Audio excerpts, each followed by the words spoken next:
Rodney Graves. Caleb Bundy. Chloe Graves. Haley Melton. Jennifer Melton. Kathy Graves. How did you all get here today? I don't mean what steps did you take in life to get to be the person you are today, but how did you actually get to this precise location today? And I'm going to assume that most of you, if not all of you, took some sort of transportation and you either drove here or rode with someone else. I doubt any of you actually braved the journey on foot. But my name is Andrew Graves, and today I'm going to tell you about the history and significance of automobiles we know of today as cars. Starting from the beginning, there was some debate as to whether or not the first cars were considered steam-powered, like trains, or if they were from the combustion engines of gas-powered. Today I'll be telling you about the gas-powered side. History.com is a website based off the History Channel, and on their site they have information about the first automobiles. They say on their site that January 29th of 1866, two different people put in for a patent in Germany for the very first car. And believe it or not, neither of these people knew each other whatsoever. These men were named Carl Benz and Gottlieb Daimler, and Daimler along with his partner Wilhelm Maybach. In 1920, Benz and Daimler decided it would be best fit for them to join their companies together, which began the brand name that we know today as Mercedes-Benz. The name Mercedes was chosen because it was the most popular style of Daimler's company, and along with some of their new models, the luxurious side, they still use Daimler's partner's name, Maybach. The company has been together since, but in 2017, USA Today posted an article saying that Mercedes-Benz may end up breaking apart into a separate division from Daimler, but there still has been no news about this happening, and so the backstory of the first automobile is through Mercedes-Benz. But what's next? I feel in order to show how significant that cars really are, that it is also important to show how they got introduced to the rest of the world.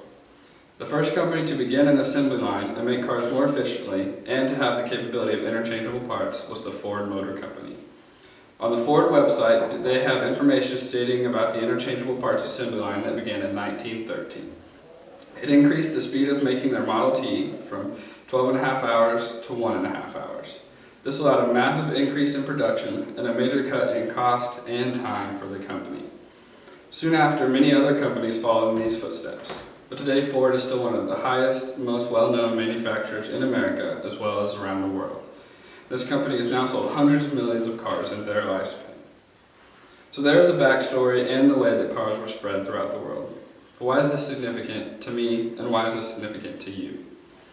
Well, cars are nearly an essential item in our everyday lives in the era that we are living in. And in 2016, Governing.com stated data that showed in Tulsa, Oklahoma, there was an average of 1.62 cars per household.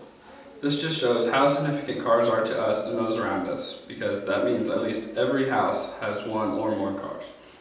And I feel that cars can often be something we take advantage of. We use them for our everyday commutes, to and from work, school, and anything else we ever do. But do we really understand how fortunate we are to have them? It seems that most people just drive their cars to get in, they get in them, go where they go, and have no second thought about it.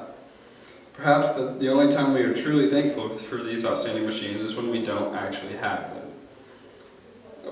Sometimes we may break down on the side of the road or have to get our cars serviced, and in these circumstances we might get frustrated because we don't think our cars should have issues, and we're not always thankful that we have them in the first place. So why else are they important? Not only are cars important to us for transportation, from wherever we may end up, but they also drive other things in people's lives. There are mass amounts of people that enjoy watching races, whether it be NASCAR, drag racing, drift racing, or even rally racing. There are many things that cars can do to entertain us.